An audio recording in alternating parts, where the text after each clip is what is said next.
Good morning. We're here live in beautiful Southern California, so I decided to shoot this video outside today. So today I wanted to talk to you guys about the medieval period and medieval history. I wanted to just give you a brief kind of down and dirty, kind of an oversimplified history of the period. And you could easily spend, they have one semester to cover kind of an overview or a summary of the entire period. And then beyond that, you could spend one semester covering just the early medieval, the high medieval, and the late medieval. Each one of those periods would have their own course, and I've taken, I believe, every course that Iowa State has to offer on the medieval period, except I may have missed one of the courses. But I would add to that I had one course that was offered that had especially the Muslim empire during this time, and it covered everything from a little bit before Islam, the pre-Islamic Arabic world, and then we jumped into the rise of Islam, covered the Mongols a little bit, covered a little bit into India and the Mughals, and kind of went all over the world there. So I think I am qualified to talk on this, and also I'm going to be talking a little bit about things you may not hear in the college courses, which is to say more about the arms and armor and the weapons, which often in those courses in college they just don't have time to get into the nitty gritty about every type of weapon and for this video, I don't have time to get into that either, but I'm just going to give you a brief overview, which is what this is. So,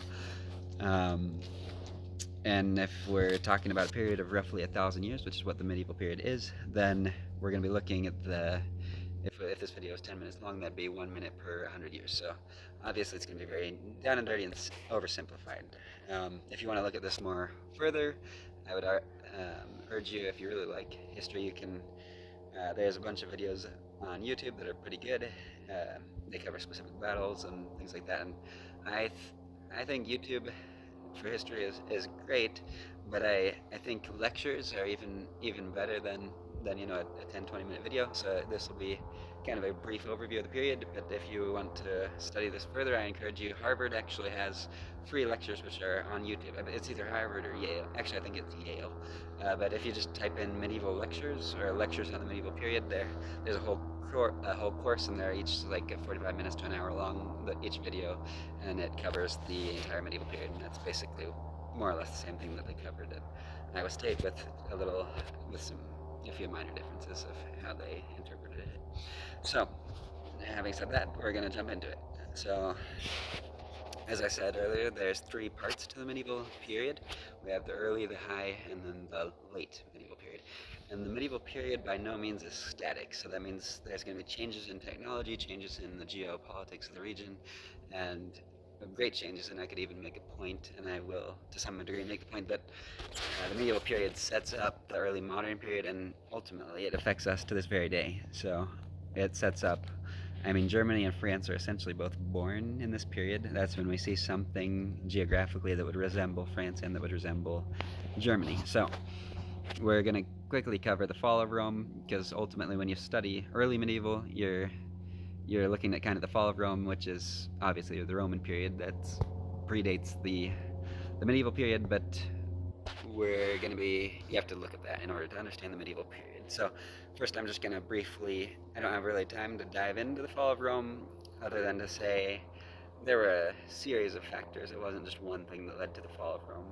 Personally, I think it was civil wars and just internal strife and internal disorganization that ultimately led to the fall of Rome, but obviously there were barbarians. The reason I don't blame the barbarians per se for the fall of Rome is because there were numerous civil wars during the period, and so that ultimately destabilized Rome, and ultimately it just got too big. That's why they divided the Eastern and the Western Roman Empire.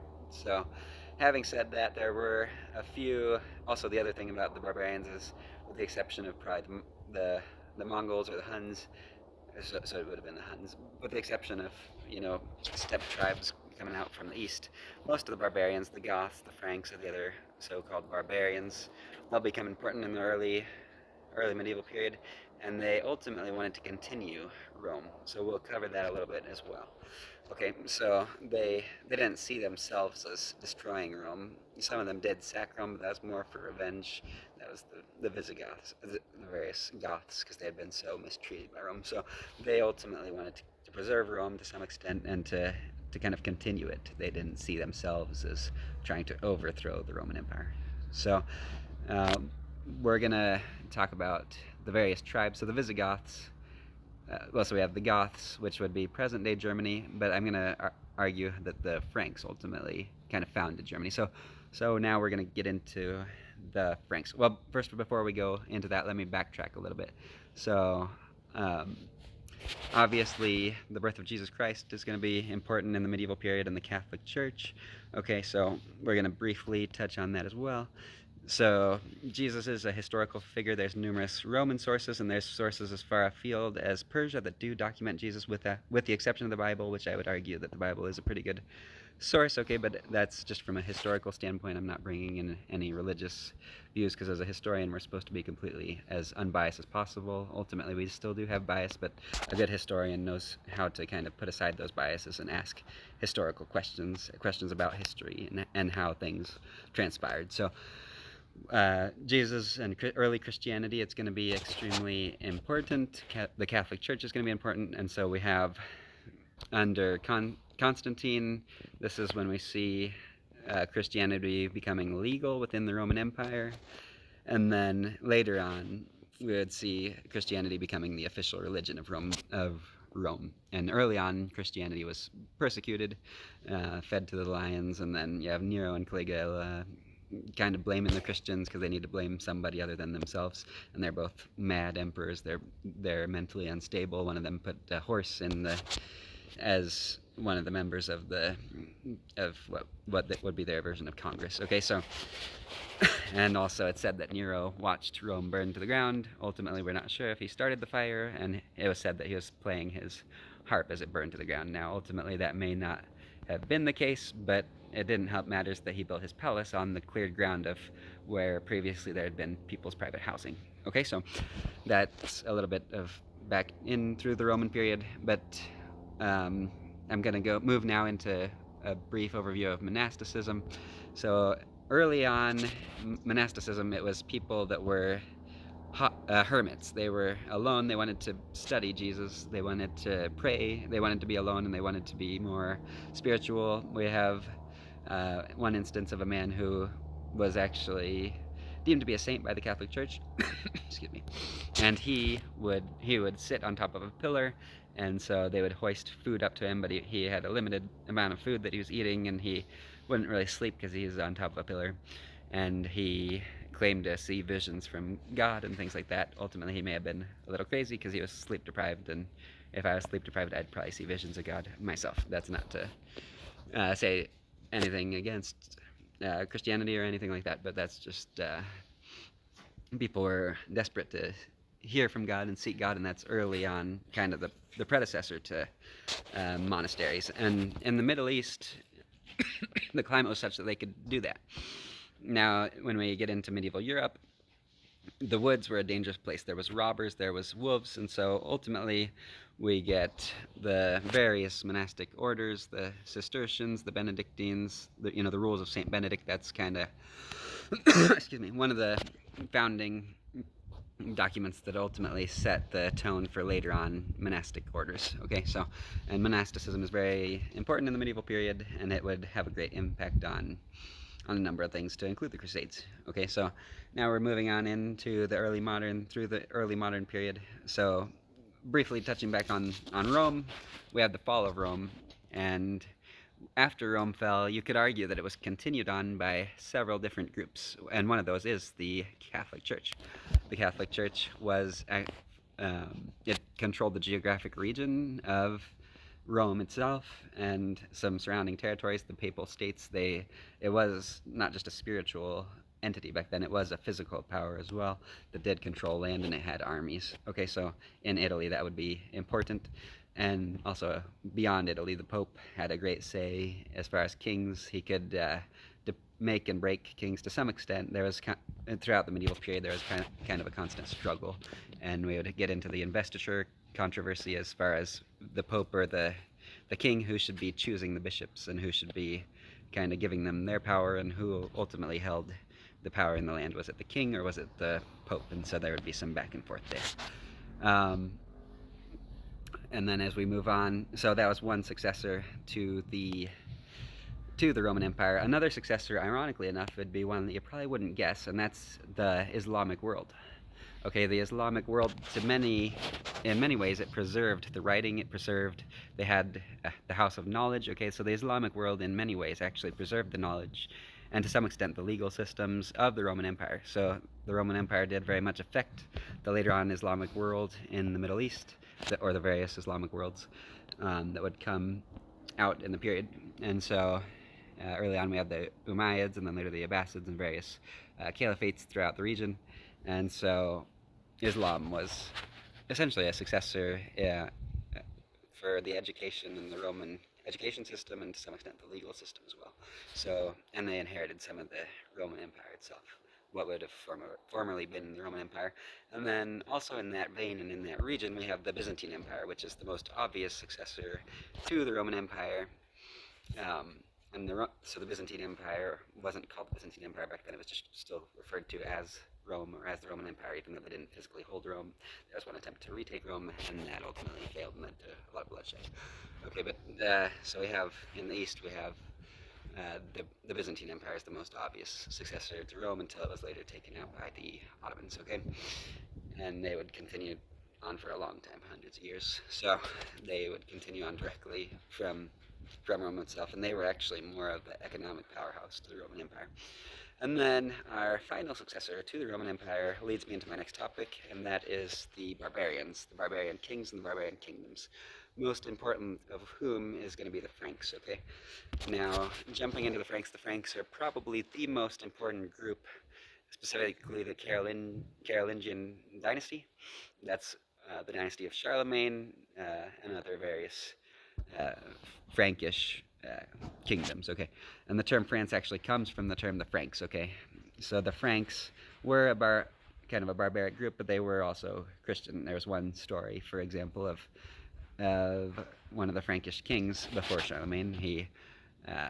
Someone had stolen his axe, and so he cut off the man's head, and he said, "As you have done to my axe, this is what I'll do to you." So still kind of a barbaric period, but ultimately they were Christian, so obviously the Catholic Church wasn't a big fan of all the violence, and throughout the medieval period they weren't a big fan of knights and the kind of the violent nature of knights. See, knights, the term knight, it almost means like boy in the deep south. It's kind of that same connotation. Or servant is kind of another meaning of the word. So the knights initially, they weren't super prestigious. The knights were more of servants in a way. And also the term pope, it means kind of like a big papa in a way, the more literal translation. So anyway, we have these knights, okay, who are running around Europe, and they're very violent. That's kind of the nature of knights. Think of like your football players today, your jocks. That's kind of a rough comparison, and ultimately there's a bunch of differences, obviously. But the knights, their whole goal, their whole mission in society was to protect society, and that meant by their very nature they were a violent group. You could also make some comparisons to the military today. Think of like your Marines. They're kind of rough around the edges. Okay. So we obviously have the idea of chivalry, but chivalry didn't expand or didn't carry on towards your average Joe.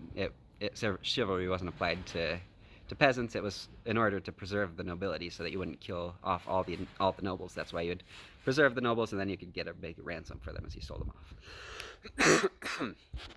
And so that leads us to the medieval period. We see the birth of feudalism. Now, feudalism is kind of a decentralized government where the king owns theoretically all the land, and then he parcels out that land to higher nobles in return for military service, and then those higher nobles essentially do the same thing to lower nobles, and it's a kind of a stratified society where the king theoretically owns all the land, but it's different from absolute monarchy because it's very decentralized, and so the training would have been done in castles and in places like this. That's very decentralized, as opposed to the Roman period where it's done in barracks and it's very regimented. That's not to say that they didn't practice. They practiced essentially all day long from a very early age throughout their life. They would start out, as a squire or a page, and then they'd move up through the ranks, and eventually they'd become a man-at-arms. And then also we had men-at-arms who weren't knights, but they were still kind of trained like knights. Okay.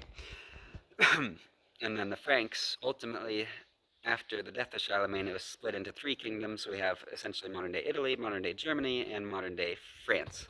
And then the Italian kingdom, that son was weak. And the reason for this is before primogeniture.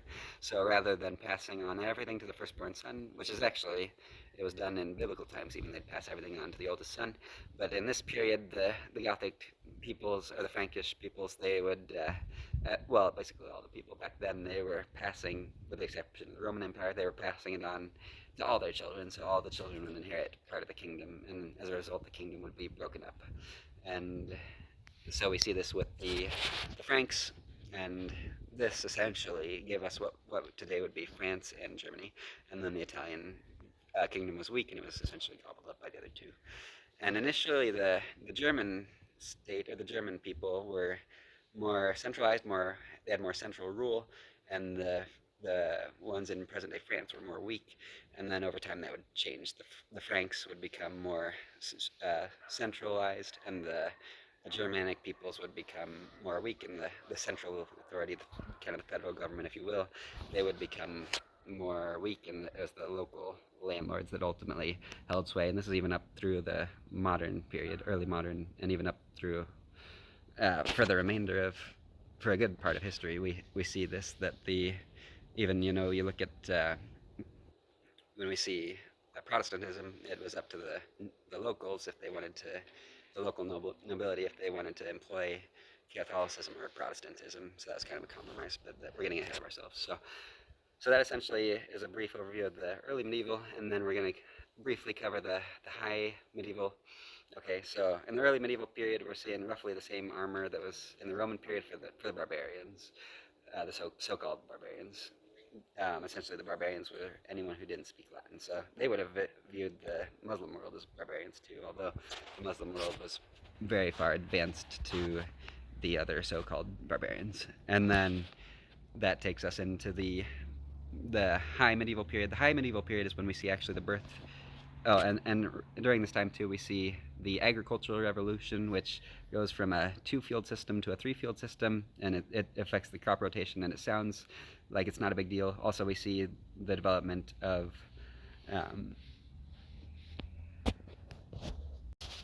this increased the agricultural output by roughly 30%, just going from a two to a three-field system. We also see the advent of stirrups, which are important for cavalry, and then we also see various other advances in the technology of agriculture, which help them. Also, kind of at the tail end of the early and then going into the high medieval ages, we see two different things that kind of carried out through both those periods, and that's going to be the Black Death and the Viking incursions.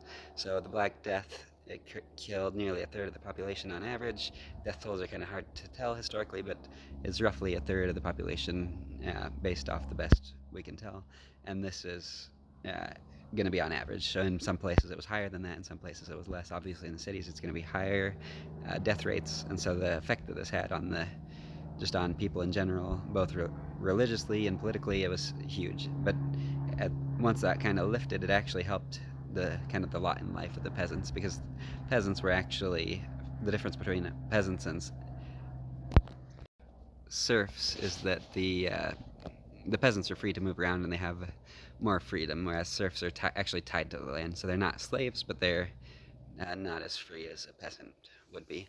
And so peasants actually got kind of a better lot in life actually after all that, and that also kind of led to the innovations in technology of agriculture, because there was such a need and there was a shortage of laborers.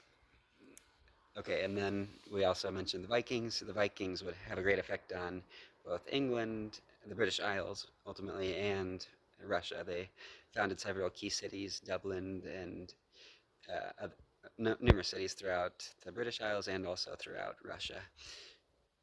Okay, so the Vikings were important. There's also the Magyar invasions at this time and the Muslim invasions, which I'm not going to get into for brevity of this video. We see also the advent in the high medieval period. This is when we see the advent of colleges. Before this, the learning had been kind of preserved by, not kind of, it was preserved by the monks. They had various types of monks doing various jobs, and some of the monks would have been in a scriptorium just preserving the texts. The Bible and the various Roman texts, they were the ones that were preserving knowledge. And then we see, ultimately, it was usually monks that were the educated ones. This is when we see Oxford and Cambridge, the various British universities and the other universities throughout Europe. The university was developed at this time. Okay, and then we also have the 1066 is the Battle of Hastings. This is when the Normans conquered England, and the Normans were actually kind of from the Vikings initially, but they were uh, also very much French, and this would lead to the Hundred Years' War. So this is the development of England as we know it from the Battle of Hastings, the Norman conquest that essentially gave us England. Before that, England was divided between a number of groups, and then we also had the Dane law. So we had the Danes and to some extent the Norwegians in the territory. The Vikings were doing Viking things, and then the English factions were divided. We have Essex, Sussex, and East Anglia, all these various divided parts of England. And then under the Norman rule, they were united. And this will bring me into castles. So castles at this time, they would have been made out of wood. We would see either just a simple wooden keep or a motte and bailey. A motte and bailey, it's a wooden fortification with a hill on top of it, and then on top of that hill is a wooden structure, a wooden keep to the castle, kind of the main fortification of the castle with an outer wall and sometimes a moat around it. That's the term motte and bailey. They would dig a moat and often fill it with water. So this is how we get the motte and bailey, and these motte and baileys, these wooden structures, these wooden castles would form the backbone of oftentimes what would become later on stone castles. So sometimes stone castles, you'll still see the stone keep would replace the wooden keep, and it's still on a hill. So it ultimately kind of still kept the form of the motte and baileys, and that would be kind of an evolution throughout the medieval period, is that they would fortify these in stone. Although throughout the East, some of them would remain wood, and the unfortunate thing about wood is wood decays, and so the wooden castles kind of dwindled away, whereas the stone castles and the stone structures stayed. And also we have big cathedrals being built at this time. You may not know this, but some of the cathedrals actually fell down. They were ultimately unsuccessful, and they would collapse. And so the architect may have been fired, and they would go back to the drawing board and they'd try something else, and they were kind of experimenting. We even see this with one cathedral where one of the domes is higher and one of the domes is lower. That kind of the towers that you see at the front of the cathedral next to the rose window, kind of in between the rose window, and one was higher and one was lower. They were experimenting with how high these towers to heaven could go. These beautiful cathedrals in the Gothic style. And then so that covers, and then we also have the Hundred Years' War between England and France. We have a series of other wars, but for the sake of time, we're going to move on into the High Medieval period. This is when we see the War of the Roses, and this is really going back to the development of armor.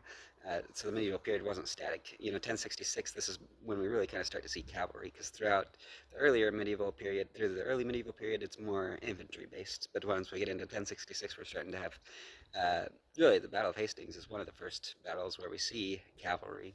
And then throughout the Hundred Years' War, we have kind of the English longbows versus the French. Some people even think that the French just simply didn't use the longbow because they didn't want to equip their peasantry with such dangerous weapons, and the English were okay with it, but obviously the English had some issues with that too, with the siege of London, or the siege of the Tower of London. So it can be dangerous giving your peasants, essentially arming your peasants. And the French more focused on their heavy cavalry, although the English certainly did have heavy cavalry as well. And so throughout the Hundred Years' War, there's various periods that we don't have time to really go into. But also during this time, we see the Crusades. Um, the Crusades, I'm not going to go into them each one by one, but ultimately it was a call from the East, from the Byzantines. They were asking for help, and they thought the European factions might send an official army, but rather it was really kind of a ragtag group of disinherited sons. As we had talked about, this is before primogeniture, so you would have kind of the second sons, the sons that didn't inherit the kingdom, didn't inherit. Well, actually, this is after primogeniture had started to been developed. So you would have the first son would inherit everything now, and then the second son wouldn't inherit anything. So he would often go to conquer places like Sicily, or he'd go off on the crusade in order to conquer land. So that's why I tell you that the Crusades, obviously, they were about religion, Certainly, you have Islam versus Christianity, but sometimes you even have Christians fighting other Christians.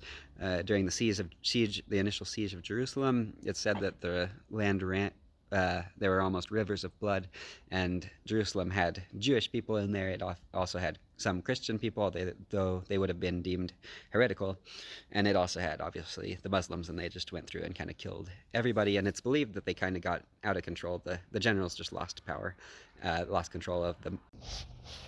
So early on, the Crusades initially started out to protect Jerusalem from bandits along the way, and that's why we see essentially the three crusading orders. We have the Teutonic Order, the Templars, and the Knights Hospitaller. So the Knights Hospitaller, as the name implies, they were actually initially more of like hospital, like nurses, if you will, almost, and they were providing medical assistance to people. And then there was a more militaristic branch, or a more militaristic. They became more militarized, but initially they were pretty much more almost nurses. And then we have the Templars were, it seems from what we can tell, that the Templars were the most strict. And then and that's the ones that when you think of Crusaders, you're probably thinking of Templars with the red cross. And then you have the Teutonic Order, which would have usually had a black cross, and they were actually they were a crusading order, but they were most directly controlled by the government, and that would have been the essentially the German government, or the at the time it would have been the Holy Roman Empire. Okay, and so the Holy Roman Empire, just briefly to touch on them. So one famous person had said that the Holy Roman Empire is neither Roman nor holy. Um, I beg to differ. I think ultimately all the countries in the medieval Europe, they were at least very religious, much more than the modern sense. Even if you are today Christian, you're probably not as religious, or don't associate everything, in the natural world with religion the same way that the medieval people would have done, and you probably don't go to church every day as the medieval people would have done. Uh, Having said that, it wasn't all miserable for the life of medieval people. Even the peasants, they would have had festivals, they would have had a lot of religious holidays, so they would have actually gotten a lot of days off. And then the diet would have consisted of, various things: meat, fish, just whatever you could kind of get your hands on, small game. And then the nobility would have gone hunting for bigger game, of course. And that was actually a way for them to practice their combat. From horseback, and then from dismounting, you even have specific spears, like a boar spear for hunting boars, because boars would charge at you. So if you have a wild boar charging at you with big pokey teeth, it was not as good a training as actual combat, but it was rather dangerous, and some people would even be injured by wild boars. But it was a good way to practice your spearmanship and your combat prowess, if you will. And hunting in general, it was thought that it would make you less squirmish. So that both the lower and the upper classes did have lots of forms of entertainment back in the day. And then later on, you would have the joust. Early on, you had more of a kind of uh, almost mock combat, kind of like we see today with the military, where you're doing drills, you're practicing. But back then it was, as I had said, the knights were very rough, and sometimes people would get hurt, or sometimes people would even die, and so they would do these mock battles, and they were very kind of dangerous, and that's why the popes didn't like them too much. Um, and so yeah, that kind of briefly is ultimately going back to the Crusades. The Crusades didn't really accomplish that much. They initially they had a lot of success. They had taken Jerusalem, but then some of the other Crusades ultimately failed. The King's Crusade, the Holy Roman Emperor drowned because he was in a suit of armor, and he fell into the water, and the armor just pulled him under, and he drowned. And then we have King Richard, who stayed, but he was the only one who stayed, because back then to stay away from your kingdom usually meant you would lose your kingdom. And so that's why even we see in the story of Robin Hood, there actually was a sheriff Nottingham, and there were other forces that had kind of risen up in England that had started to take the more control of the government, whereas King Richard the Lionheart, he was fighting Saladin, or Salah ad-Din, and the two were both very chivalrous, but Richard really just wanted to fight. He enjoyed fighting, and he enjoyed combat and warfare, and he died fighting the French. He was shot by the French from a castle with a bow. I believe it was a crossbow, and he got too close and he got shot. So I suppose it's befitting him that he did die in battle, although not a great way to go out. He just got too close and got shot. So that brought about the death of King Richard. and he was the only one who actually stayed. As I said, the French king had gone back to make sure he didn't lose control of his kingdom, whereas King Richard was mostly just interested in warfare. And so when he would go back to England, he was more interested in just raising an army, raising money in order to go back and continue his campaigns and continue fighting. But and then we have another crusade that failed. Was it the Crusaders got? This is why I say that the Crusades weren't just about religion, because some of them were just after money, and so they ended up besieging Constantinople. They said, well, these guys, they're not Catholic, they are Christian, and they, in an ironic twist of fate, they were the ones that had requested the help of the Crusaders, and then the Crusaders ended up sacking Constantinople, and then ultimately later Constantinople would be taken by the Ottoman Turks. Yeah, but that would be after the medieval period and after the advent of gunpowder, and then also, we have various crusades that were not in the Middle East. So we have the Northern Crusade in present-day Russia against the people who hadn't been Christianized yet. We also have crusades against the Cathars and other groups that were deemed heretical by the Catholic Church. So they were Christian, but they were not Catholic. They were deemed heretical for various reasons due to their beliefs, and they were persecuted and ultimately done away with. So we have that going on. And then moving on, so the high medieval is roughly from the year 1000 to the year 1300, and then we move on into the late medieval. Now, the late medieval is roughly 1300 to 1500, and then after that we get into the early modern period, and that's when we have gunpowder. There was the development of gunpowder in the late medieval period, and the late medieval period is actually also kind of going along with the Renaissance, the Italian Renaissance. So the Italian Renaissance, oftentimes you hear the idea, maybe even in high school, you'll cover the medieval period and then you'll cover the Renaissance. And even after high school and college, I didn't realize that the Renaissance and the medieval period were happening at the same time. I thought the Renaissance period happened after the medieval period, but I would have been mistaken. So the Renaissance period was actually going on at the same time, and that's why you see in Renaissance fairs you'll see jousting and things like that. So this is actually talking about the evolution of armor. This is once we start to see kind of a coat of plates initially, and then we get into full plate armor, and this is a distinctly European achievement where we have a human encased in armor. That's not to say various cultures didn't have all sorts of different types of armor. You could even compare the samurai. They had obviously good armor, but they weren't fully encased in metal and in steel the way that the Europeans were able to achieve. Before that, we have a coat of plates, which is kind of the predecessor to full plate armor. And once we see full plate armor, this is what allows some people to use two-handed swords as opposed to a sword and shield, because once you have more armor, the armor can theoretically deflect and block the attacks of archers and things like that. So at least to some degree. Whereas when you're fighting without full plate armor, you need the shield to kind of protect against projectiles and various things. And even after you have full plate armor, you'll have some people using a sword and shield. Other people will be using that, but that does allow you to have the option of using just a two-handed weapon. That's not to say that before that people didn't do that. You have the berserkers. They would have had two-handed weapons, and they would have gone with next to no armor. But that's a special kind of exception, and they were doing that because look at how brave and to some extent crazy they really kind of were. And it's even thought that they may have had some sort of drugs to kind of get them kind of prepared for battle and give them kind of that bloodlust that they were kind of known for. And they would take on kind of the idea of various animals, wolves or bears or things like that, and perhaps have drugs as well to get them pumped up to go fight like crazy men, which they did. And that's the term even today you hear, going berserk. So that's where that comes from. And that is in the high medieval period. That's when we do see the Renaissance in Europe, or Italy. I'm sorry, Italy at that time. Bear in mind they're divided. We have, the Venetians. We have obviously the Papal States in Rome, and some other cities around there. And then we also have Florence is big, especially for the Renaissance. That's where the Medici were based. In Venice, you have the Doge of Venice, and you have other various houses and nobles that are all kind of vying for power in that region, and they don't really all get along with each other. That's why you see the Medici in both the show and in real life. They would have probably worn armor a lot in case there was an assassination or things like that.